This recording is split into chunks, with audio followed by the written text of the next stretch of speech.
नमस्कार दोस्तों, मैं हूं शिवम। इंडियन एक्सप्रेस के जो 21 वाला डेट का न्यूज़पेपर है उसके एक्सप्लेन सेक्शन में कुछ इंपॉर्टेंट आर्टिकल्स हैं जिनको हम डिस्कस करेंगे और यूपीएससी के प्रीलिम्स के हिसाब से वो बहुत इंपॉर्टेंट आर्टिकल्स हैं। क्वेश्चन बनने की पूरी पॉसिबिलिटीज हैं। तो आइए हम वीडियो में जो है डिकोड करते हैं। राइट एंड प्रोटेस्ट ला ये आर्टिकल है जो अभी जंतर मंतर में प्रोटेस्ट चल रहा है, तो क्या कुछ कॉन्स्टिट्यूशनल वहाँ पे बातें हैं उसको हम देखेंगे। केरला में जो है, केरला ने क्या किया कि अभी सोलर पावर के जो एडॉप्टेशन में केरला जो है उसके एडॉप्टेशन में हाईएस्ट स्टेट है। फिर भी केरला में पावर कट एक बहुत बड़ा प्रॉब्लम्स है, उससे जूझ रहा है। और ईपीएफओ में गवर्नमेंट ने अभी क्या चेंजेस लाने की बात कर रही है और इंडिया के रिन्यूएबल एनर्जी का क्या स्टेटस है, ये सारी चीज़ें जो है हम इस वीडियो में डिकोड करेंगे। आगे बढ़ने से पहले आप यूपीएससी फीड के चैनल को लाइक करिए, सब्सक्राइब करिए और एक्सप्लेन सेक्शन के लिए जो है वीडियो को डेली वॉच करते रहिए, क्योंकि मैं डेली वीडियो लेके आता रहूँगा। चलिए पहला वीडियो जो है डिकोड करते हैं। Staging a protest, rights restrictions in the law, है ना। इस पूरे आर्टिकल्स को हम देखते हैं जो कि अभी जो है जंतर मंतर में प्रोटेस्ट हो रहा है। कॉकरोच जनता पार्टी और सोनम वांगचुक जो है रीनीट को लेके जो है स्टूडेंट की मांगों को वहाँ पे रख रहे हैं हम लोग। तो न्यूज़ में क्या है, ये आर्टिकल जो है डिस्कस करता है कि क्या लीगल लिमिट है पब्लिक प्रोटेस्ट, यानी कि अगर मान लो कोई पब्लिक प्रोटेस्ट हो रहा है ना, धरने पे बैठे हैं, तो उसमें लीगल लिमिट क्या है। क्योंकि पुलिस ने क्या कर दिया था, पॉलिटिकल पार्टीज को जो है संसद तक जाने से, उनका मार्च था 20 को, है ना, वहाँ तक जाने पे पुलिस ने उनको रोक दिया था। तो अब यहाँ पे क्या हुआ कि एक क्वेश्चन उठ जाता है कि भाई राइट टू प्रोटेस्ट को लेके, कि राइट टू प्रोटेस्ट करना जो है कॉन्स्टिट्यूशनल है या नहीं है, इसी पे क्वेश्चन उठ रहा है। तो पहली बात आप ये जान लीजिए कि राइट टू प्रोटेस्ट क्या एक फंडामेंटल राइट है? नहीं। कॉन्स्टिट्यूशन जो है एक्सप्लिसिटली नहीं मेंशन करता है राइट टू प्रोटेस्ट को, है ना। ये जो है 3 फंडामेंटल राइट से जो है डिराइव्स है। कौन कौन से 3 फंडामेंटल राइट है यहाँ पे इन्वॉल्व है? देखो, पहला फंडामेंटल राइट है आर्टिकल 19(1)(a). आर्टिकल 19(1)(a) क्या बोलता है? Freedom of speech and expression की बात करता है। मतलब आप अपने ओपिनियन को गवर्नमेंट के पॉलिसीज के अगेंस्ट अपने ओपिनियन को एक्सप्रेस कर सकते हो, और अगर आप एक्सप्रेस नहीं कर पा रहे हो तो आप उस चीज़ों को जो है किसी आर्ट फॉर्म में या प्ले कार्ड के फॉर्म में उस चीज़ों को प्रदर्शित कर सकते हो। अगर आप बोल नहीं पा रहे हो तो आप प्ले कार्ड लेके वो चीज़ों को जो है प्रदर्शित कर सकते हो। मतलब उस तरीके से भी आप अपना विरोध जो है गवर्नमेंट को दिखा सकते हो। सेकेंड आर्टिकल जो इन्वॉल्व है राइट टू प्रोटेस्ट में, आर्टिकल 19(1)(a)(1) का बी पार्ट। अब इसमें क्या है कि भाई आपको जो है धरने पर बैठना है बिना किसी शस्त्र के, बिना किसी आयुध के, ठीक। मतलब आपको हथियार लेके नहीं रखना है, आपको पीसफुल प्रोटेस्ट करना है। आर्टिकल 19(1)(c) क्या बोलता है कि भाई आपको एसोसिएशन या यूनियन बनाने का अधिकार है, संघ बनाने का अधिकार है। मिलजुल के आप जो है जाइए और वहाँ पे प्रोटेस्ट करिए, इसका आपको अधिकार है जो है। तो जितनी भी पॉलिटिकल पार्टी है, यूनियन है, एनजीओ है और स्टूडेंट ऑर्गेनाइजेशंस है, वो सारे के सारे लोगों को जो प्रोटेक्शन जो डिराइव होता है वो आर्टिकल 19(1) के सी से डिराइव होता है।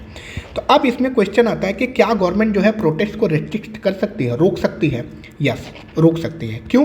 क्योंकि आर्टिकल 19 क्या है, एब्सोल्यूट नहीं है, कुछ रीजनेबल रेस्ट्रिक्शंस हैं। अब रीजनेबल रेस्ट्रिक्शंस क्या है? देखो, वो अपने आर्टिकल 19 के सेकंड पार्ट में मेंशन है कि भाई अगर आप भारत की अखंडता और एकता के खिलाफ अगर आप बोल रहे हो, सिक्योरिटी ऑफ स्टेट का मामला हो, है ना, और अगर हम अपने फ्रेंडली स्टेट, मतलब हमारे जो नेबरिंग कंट्री है जिनके साथ हमारा फ्रेंडली हमारा रिलेशन है, जिन फॉरेन कंट्रीज के साथ अगर आप उनके खिलाफ जा रहे हो, public order, defence, morality, contempt of court की बात नहीं मान रहे हो, कोर्ट ने अगर मान लो कोई मामला संज्ञान में लेने को बोला है या कोई जजमेंट दिया, आप उसकी बात का अवहेलना कर रहे हो, डिफेमेशन कर रहे हो, किसी पर किसी एक पर्टिकुलर पर्सन को लेके आप उस पर उसके अवमानना कर रहे हो, उसका मानहानि कर रहे हो, डिफेमेशन, इंसाइटमेंट टू ऑफेंस, है ना। तो ये सारे के सारे ग्राउंड पे आपको क्या किया जा सकता है, रोका जा सकता है, प्रिवेंट किया जा सकता है, ठीक। अब आर्टिकल 19(3) क्या बोलता है कि भाई गवर्नमेंट जो है पब्लिक असेंबली को किसके मामले में रेस्ट्रिक्ट कर सकती है? अगर अखंडता और एकता की बात हो रही है, मतलब अगर आप शांति व्यवस्था को भंग कर रहे हो तो इस मामले में आर्टिकल 19(3) के क्लॉज को इन्वोक किया जा सकता है। अब देखो, कुछ इंपॉर्टेंट लीगल प्रोविजंस भी हैं। तो अभी जो भारतीय न्याय संहिता 2023 में उसमें जो है सेक्शन 163 को ऐड किया गया। इसने क्या किया कि जो क्रिमिनल प्रोसीजर कोड बना हुआ था उसमें सेक्शन 144 को रिप्लेस किया किसने, 163 ने। अब 163 क्या बोलता है कि इसमें जो डिस्ट्रिक्ट मजिस्ट्रेट है भाई वो क्या करता है कि आप जो भी असेंबलीज है, आप जहाँ पे धरने से बैठे हो उसमें आपको वो रोक सकता है अगर उसको ये लगता है कि यहाँ पे दंगा हो सकता है ना, एक हिंसा हो सकती है। और पब्लिक पीस मतलब सार्वजनिक जो है सुरक्षा को खतरा है और कोई इमरजेंसी सिचुएशन जो है होने वाली हो, इन सारे के सारे ग्राउंड पे जो नागरिक संहिता, भारतीय नागरिक संहिता का जो 163 है सेक्शन, ये सारे के सारे ग्राउंड पे डीएम को पावर देता है कि वो रोक सकता है। रिमेंबर, आपको एक चीज़ें याद करनी है, ये जो ग्राउंड है ये प्रिवेंटिव है, प्यूनिटी नहीं है। अब सुप्रीम कोर्ट के कुछ जजमेंट है उनको आप याद करिए, वो मेंस के पर्सपेक्टिव से इंपॉर्टेंट है। सुप्रीम कोर्ट का जजमेंट क्या कहता है भाई, Himmat Lal Sahu versus commissioner of police, 1973 में ये जजमेंट आया था। इसमें ये बोला गया कि जो भी जितने भी सिटीजन्स हैं उनको जो है पब्लिक मीटिंग करने का अधिकार है। गवर्नमेंट क्या कर सकते हैं, सिर्फ जगह और तरीका, जिस तरीके से वो प्रोटेस्ट कर रहे हैं और जिस जगह पे प्रोटेस्ट कर रहे हैं उनको गवर्नमेंट क्या कर सकती है, सिर्फ रेगुलेट कर सकती है। लेकिन गवर्नमेंट क्या कर सकते हैं, उन पे आर्बिट्री ब्लैंकेट नहीं लगा सकती है, मतलब उनको बैन नहीं किया जा सकता है। सिर्फ उनके जगह और प्रोटेस्ट करने के तरीके को जो है वो उसको रेगुलेट किया जा सकता है। सेकेंड केस आया मजदूर किसान शक्ति संगठन वर्सेस यूनियन ऑफ इंडिया 2018 में। इसमें कोर्ट ने एकदम क्लियर वर्ड में बोला कि भाई नागरिक को तो राइट टू प्रोटेस्ट है, अधिकार है, लेकिन जो वहाँ की जो रेजिडेंट है, जिस एरिया में आप प्रोटेस्ट कर रहे हो भाई, उनके हितों का भी आपको ध्यान रखना है। तो जो भी स्टेट है, स्टेट को इन दोनों चीज़ों में जो है बैलेंस बना के चलना है, ये आपको ध्यान देना है। तो कोर्ट ने इस पे जो है एक अपना जजमेंट दिया, मजदूर किसान शक्ति संगठन वर्सेस यूनियन ऑफ इंडिया 2018 में आया था। अब 2020 में जो शाहीन बाग हुआ था तो उसमें Amit Sahni versus police of commissioner of police, Shaheen Bagh case 2020 में, इसमें बोला कि भाई पुलिस रोड जो है, पब्लिक जो रोड है, आप उसको ब्लॉक नहीं कर सकते हो क्योंकि ये लोगों के आने जाने के लिए सार्वजनिक है। तो आप उसको अनिश्चित काल के लिए ब्लॉक नहीं कर, रोक के नहीं रख सकते। प्रोटेस्ट को जो है, प्रोटेस्ट होना चाहिए, उसमें कोई प्रॉब्लम नहीं, लेकिन जो पब्लिक इंफ्रास्ट्रक्चर है, जो सार्वजनिक हितों के लिए बनाए गए हैं, उनको जो है आप जो है ब्लॉक नहीं कर सकते, जो भी ज़रूरी है। जैसे मान लीजिए हॉस्पिटल्स है, सरकारी हॉस्पिटल्स है, तो प्रोटेस्ट जो है क्या कर सकता है, सरकारी हॉस्पिटल को ब्लॉक नहीं कर सकता क्योंकि ये लोगों के स्वास्थ्य के हित के लिए बनाया गया है। ठीक, अब देखो इसमें दो वर्ड निकल के आता है, एक रेगुलेशन, एक प्रोहिबिशन। देखो रेगुलेशन, जैसे जो पहला वाला केस था Himmat Lal Sahu versus commissioner of police, जिसमें गवर्नमेंट को रेगुलेट करने का अधिकार था प्रोटेस्ट को और प्रोटेस्ट के मैनर को। तो रेगुलेशन क्या है भाई, उसमें आप टाइम रिस्ट्रिक्शन लगा सकते हो, गवर्नमेंट कुछ टाइम का लिमिट दे सकती है। रूट के परमिशन को, मान लीजिए कि कोई एक पर्टिकुलर रूट है, यहाँ पे आपको प्रोटेस्ट करने का अधिकार दिया गया तो आपके रूट को डाइवर्ट किया जा सकता है। नॉइज की लिमिट लगा सकते हैं कि भाई आप 70 डेसिबल की नॉइज है, आप इससे ज़्यादा आवाज़ नहीं क्रिएट कर सकते, नॉइज नहीं हो सकता। सिक्योरिटी कंडीशन है ना, कुछ जो है सुरक्षा के कारणों का भी हवाला दिया जा सकता है। तो ये सारी की सारी चीज़ें किस में आएगी, रेगुलेशन में आएगी। प्रोहिबिशन का मतलब क्या है, देखो प्रोहिबिशन का मतलब है कंप्लीट बैन। कुछ एक्सेप्शनल सिचुएशन, कुछ ऐसी सिचुएशंस आएगी जिसमें कंप्लीट बैन लगाने का बात किया जाएगा। और प्रोहिबिशन तब यूज किया जाएगा कि जब पब्लिक ऑर्डर, शांति व्यवस्था जो है उसको सीरियसली जो है मतलब ठेस पहुंच रहा है, उसमें प्रॉब्लम्स आ रही है, तब प्रोहिबिशन एकदम कंप्लीटली बैन लगाया जा सकता है। यूपीएससी जो है रेगुलेशन और प्रोहिबिशन हो सकता है आपसे ये पूछ भी सकता है, तो आप इस चीज़ को याद रखिएगा। अब फिर एक बार रिवाइज करते हैं। देखो राइट टू प्रोटेस्ट भाई एक्सप्लिसिटली मेंशन नहीं है, ये किससे डिराइव है, ये 3 आर्टिकल से, 19(1)(a), 1(b), 1(c), और रीजनेबल रेस्ट्रिक्शन 19(2) और 19(3) में जो है लगाया जा सकता है, हमने अभी रिवाइज किया। सेक्शन 163 ने जो है किसको रिप्लेस किया, सेक्शन 144 सीआरपीसी, जिसमें डीएम को पावर दी गई। राइट अंडर आर्टिकल 19, भाई जो जितने भी अधिकार है आर्टिकल 19 के तहत, वो सारे के सारे एब्सोल्यूट नहीं है, कुछ रीजनेबल रेस्ट्रिक्शंस भी हैं। ठीक, क्वेश्चन करते हैं। पहला क्वेश्चन क्या है, the constitution explicitly guarantee the right to protest as a fundamental right. नहीं, कॉन्स्टिट्यूशन में राइट टू प्रोटेस्ट जो है एक्सप्लिसिटली मेंशन नहीं है। Second condition, peaceful assembly without arms is protected under article 19(1)(b), right. Peaceful, भाई आपको शांतिपूर्ण धरने करने का अधिकार है बिना किसी शस्त्र के, बिना किसी आयुध के, तो ये क्वेश्चन सही, ये ऑप्शन सही है। रीजनेबल रेस्ट्रिक्शन जो है लगाया जा सकता है right in the protest of public order, right. ये एक ग्राउंड है, public order, defence, morality, security and integrity of India, ये सारे के सारे ग्राउंड है जिस पे आपको जो है आर्टिकल 19 के तहत रोक लगाया जा सकता है। तो option second and third will B correct answer. Question number second, देखो भारतीय नागरिक संहिता जो बीएनएसएस की बात कर रहा है, कंसिडर द फॉलोइंग। सेक्शन 163 ने सेक्शन 144 को कह रहा है रिप्लेस किया है सीआरपीसी। यस, बिल्कुल सही बात है। जो सीआरपीसी 1973 था उसके जो सेक्शन 144 को रिप्लेस किसने किया? सेक्शन 163 ने। ऑब्वियस बात है, option first one is correct. It empowers authority to issue preventive order in the interest of public order. Right भाई, शांति व्यवस्था को बनाए रखने के लिए प्रिवेंटिव ऑर्डर इशू करने का अधिकार उस पब्लिक अथॉरिटी को है। किसको? डीएम को है, डिस्ट्रिक्ट मजिस्ट्रेट को है। आपको याद रखना है कि ये प्रिवेंटिव है, प्यूनिटी नहीं है ना, प्यूनिटी नहीं है। ठीक, तो option second is correct answer. It can be invoked only after violence. नहीं, आफ्टर वायलेंस नहीं, जब डीएम को लग जाए कि भाई वायलेंस यहाँ पे होना है या होने की आशंका अगर उसको लग जाए तो तभी यह अकर किया जा सकता। मतलब वायलेंस के अगर बाद अगर इसको इन्वोक करोगे तो क्या ही मतलब रह जाएगा। तो option 1 and second is correct. ठीक, now move on question number 3। Which of the following fundamental right together provide the constitutional basis for peaceful public protest? तीनों 19(1)(a), 1(b), 1(c), यही आपका ऑप्शन होगा। आर्टिकल 21 का कोई कॉन्टेक्ट नहीं है भाई, क्योंकि वो राइट टू लाइफ की बात करता है।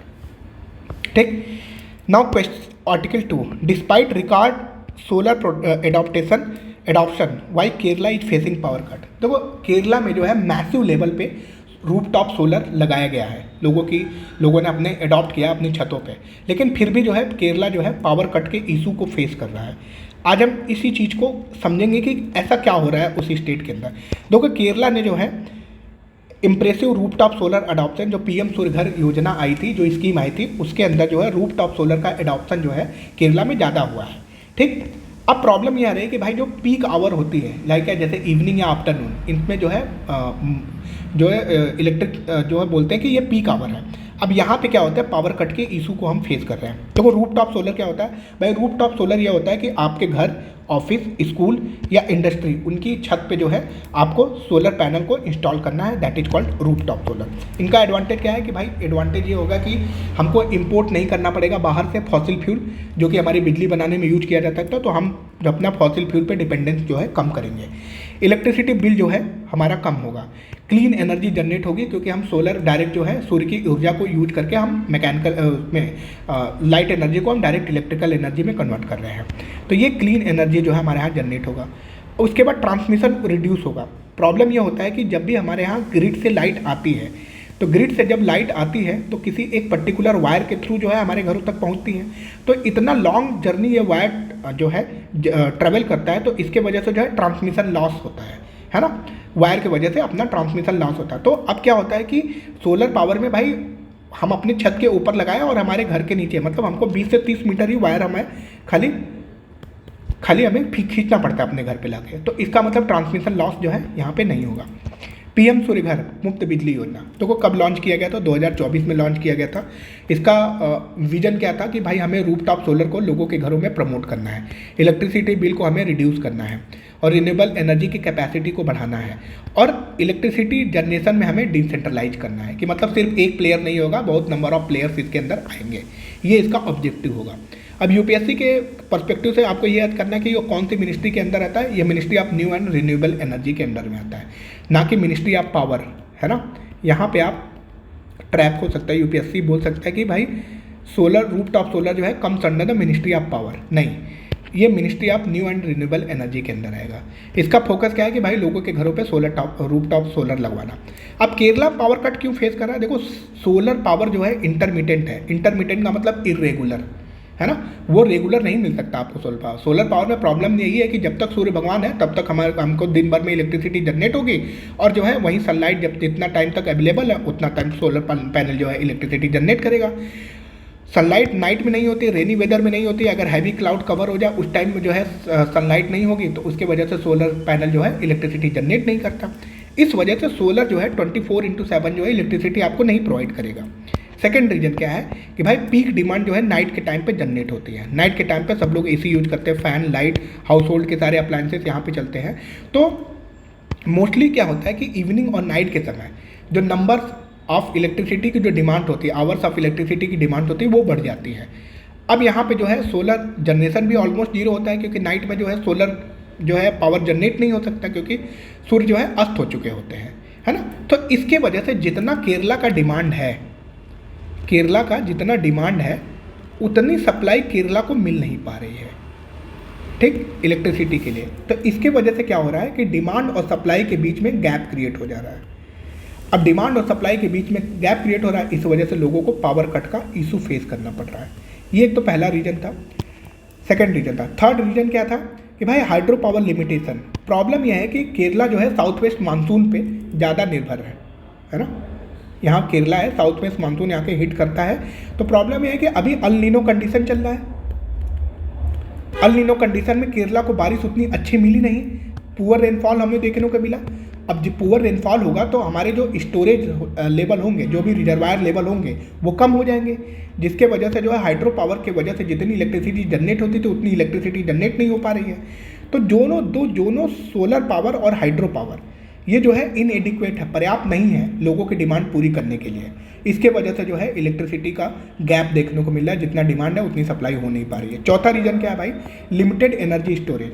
देखो प्रॉब्लम से ये हो रही है कि हमारे यहाँ जो बैटरी एनर्जी स्टोरेज सिस्टम है और pumped storage hydro power surplus, ये हमारे यहाँ इफेक्टिव नहीं काम कर रहा है, जिसके वजह से हमें जितनी सरप्लस अगर मान लो इलेक्ट्रिसिटी हम जनरेट कर रहे हैं तो उसको सेव नहीं कर पा रहे हैं फॉर द लेटर यूज के लिए।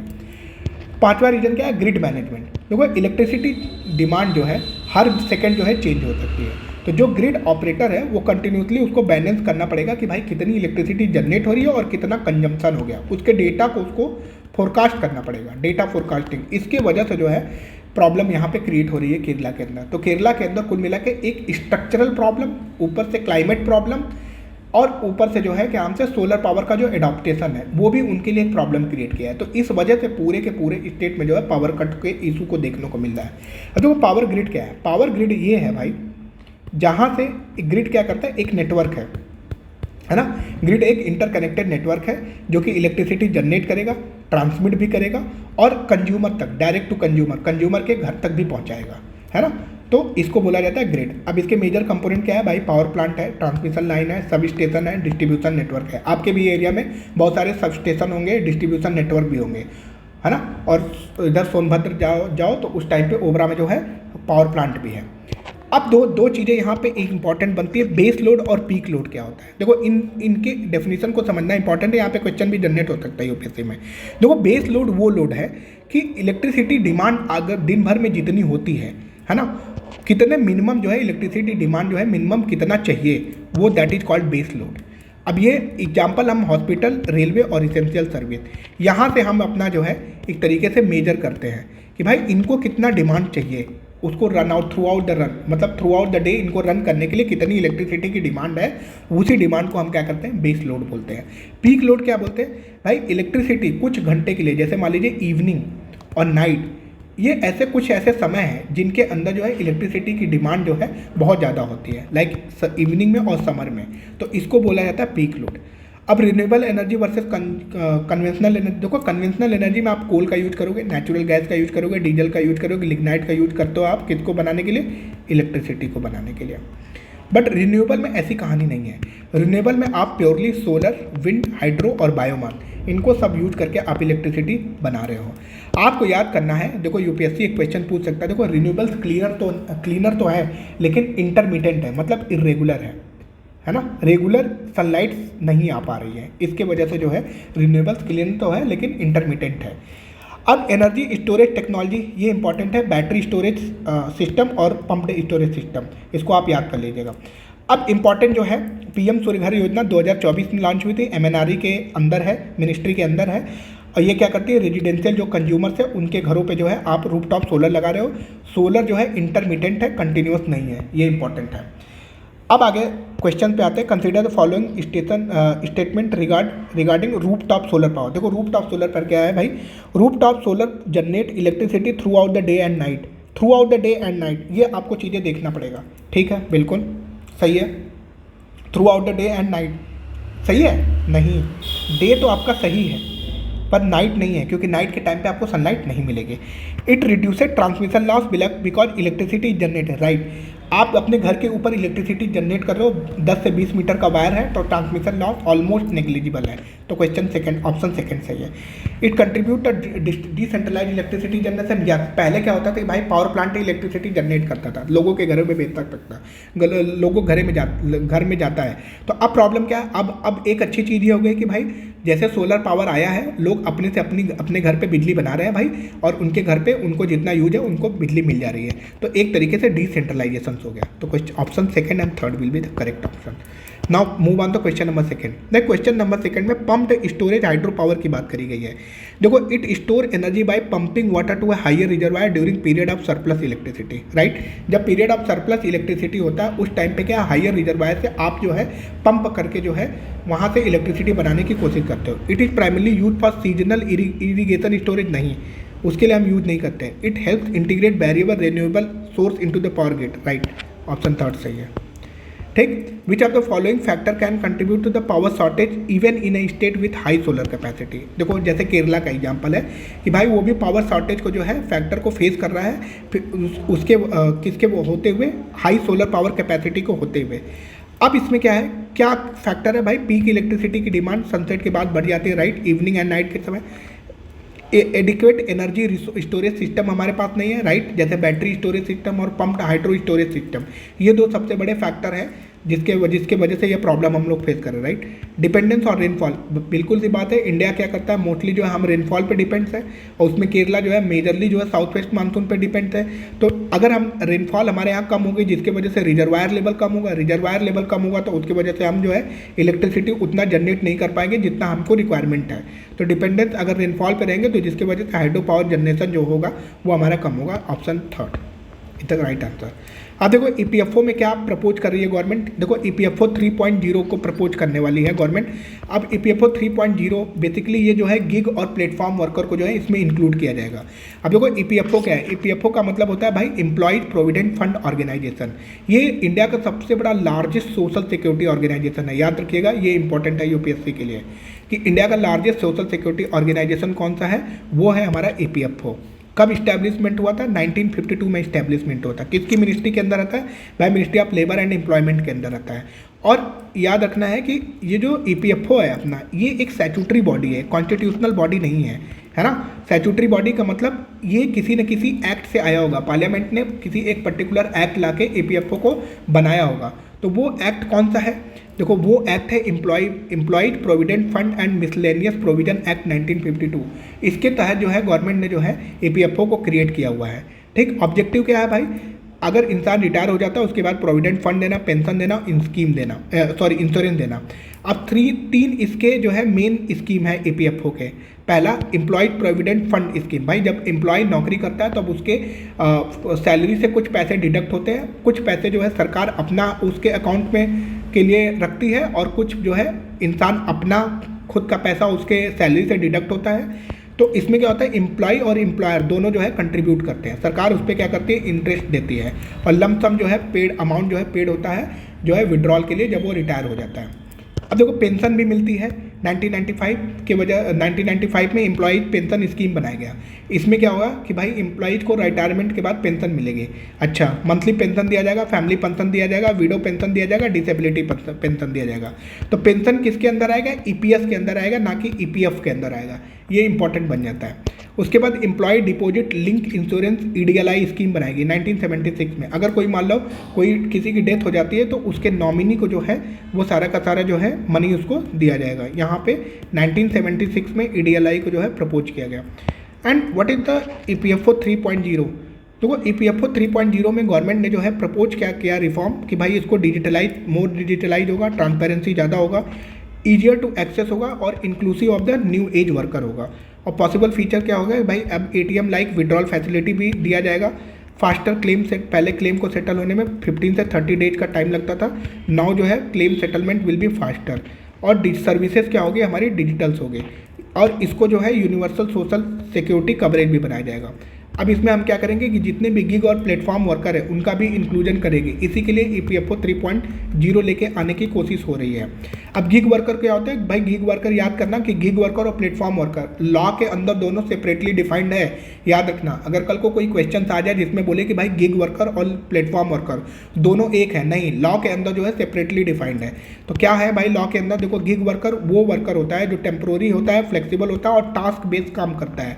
मतलब कोई उसको काम दिया गया उस पर वो निर्भर रहता है। एग्जाम्पल्स है भाई Uber driver, Ola driver, Swiggy delivery partner, Zomato delivery partner और अर्बन कंपनी प्रोफेशनल। भाई इनको कोई काम मिलता है, उस काम के हिसाब से ये जाते हैं अपना डिलीवरी करते हैं। अर्बन कंपनी वाले जो भी काम करना है अपना टास्क बेस रहता है, मतलब कंपनी के पास काम रहेगा तो ही इनको देगी और ये जाके करेंगे। वो प्लेटफॉर्म वर्कर में क्या होंगे कि ये जितने के सारे वर्कर्स होते हैं ये किसी एक पर्टिकुलर डिजिटल प्लेटफॉर्म या एप्लीकेशन से जुड़े होते हैं। उस एप्लीकेशन पे इनको काम के लिए जो है ये किसी पर्टिकुलर एप्लीकेशन पे सहारा के लिए जो है जुड़े होते हैं कि भाई हमको वहाँ से काम मिलेगा। अब कैसे हैं भाई? ब्लिंकिट, जेप्टो और फ्लिपकार्ट डिलीवरी पार्टनर, ये सारे के सारे जो है प्लेटफॉर्म वर्कर हैं, यहाँ पे जो भी वर्कर काम कर रहे हैं। अब क्या है कि एक इंपॉर्टेंट चीज़ आपको याद रखना है कि every platform worker is generally a gig worker. ये स्टेटमेंट बन सकता है यूपीएससी के अंदर कि सारे के सारे जितने प्लेटफॉर्म वर्कर हैं वो गिग वर्कर हैं। लेकिन जो ये टर्म जो है डिफाइन किया गया लॉ में अलग अलग, मैंने पहले ही बता दिया कि भाई गिग वर्कर और प्लेटफॉर्म वर्कर ये दोनों जो है लॉ के अंदर सेपरेटली डिफाइंड है। अब जो है गिग वर्कर को कौन रिकॉग्नाइज करता है? वो कोड ऑन सोशल सिक्योरिटी 2020 है ना। अब देखो गिग वर्कर के लिए सिक्योरिटी क्यों इंपॉर्टेंट है भाई? उनको पेंशन नहीं मिलता, प्रोविडेंट फंड नहीं मिलता, मेडिकल बेनिफिट नहीं मिलता, इंश्योरेंस नहीं मिलता और ना कोई पेड लीव मिलती है। तो ईपीएफओ क्या कर रही है कि इसी गैप को जो है भरने के लिए ईपीएफओ 3.0 लेके आया जा रहा है। गवर्नमेंट इस चीज़ को लेके आ रही है, ठीक। ईपीएफ का मतलब क्या है कि भाई रिटायरमेंट सेविंग, ये आपको याद रखना है। ईपीएस का मतलब पेंशन से है, मंथली पेंशन। ईडीएलआई का मतलब लाइफ इंश्योरेंस से है, ठीक। क्वेश्चंस क्या करते हैं कि भाई देखो रिगार्डिंग ईपीएफओ जो है एक कॉन्स्टिट्यूशनल बॉडी है नहीं, मैंने बताया एक स्टैट्यूटरी बॉडी है, एक पर्टिकुलर जो है एक्ट से लाया गया है, ठीक। किसके अंडर फंक्शन करता है? Ministry of labour and employment के अंदर, राइट, सही बात है। ये एडमिनिस्टर क्या करता है? प्रोविडेंट फंड, पेंशन और इंश्योरेंस स्कीम, राइट, ये सही है। मतलब पहला वाला गलत है, second and third is the right answer. Now move on the question number second. It with reference to the code on social security 2020 consider the following. भाई ठीक है, कोड ऑन सोशल सिक्योरिटी 2020 ये रिकॉग्नाइज करता है gig worker को, right, platform worker को, right, और mandate करता है सारे गिग वर्कर जो है ऑटोमेटिकली ईपीएफओ के मेंबर हो जाएंगे, नहीं। इसी के लिए तो गवर्नमेंट कोशिश कर रही है कि भाई ईपीएफओ के जितने भी गिग वर्कर और प्लेटफॉर्म जितने भी हैं इनको ईपीएफओ की सहायता मिले। तो इसके लिए तो कोशिश किया जा रहा है, यही तो हमारा मेन एरिया ऑफ कंसर्न है। It means option 1 and 2 is the right answer, you should note down it.